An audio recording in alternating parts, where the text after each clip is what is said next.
నా nomination machine లో నేనేదో అమెరికాలో ఆస్తులు దాచుంచానని సరిగా నేను అఫిడవిట్ లో మెన్షన్ చేయలేదని గత 2 రోజుల నుంచి ఒక ఫేక్ ప్రచారం అలిగేషన్ నడుస్తా ఉంది.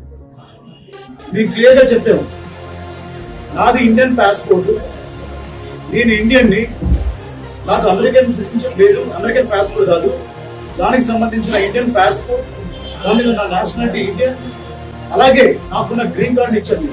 తర్వాత లాయర్ అడుగుతాడు, నీకు లీగల్ పిటిషన్ లో నా SSN నెంబర్ అడిగాడు, అంటే సోషల్ సెక్యూరిటీ నంబర్.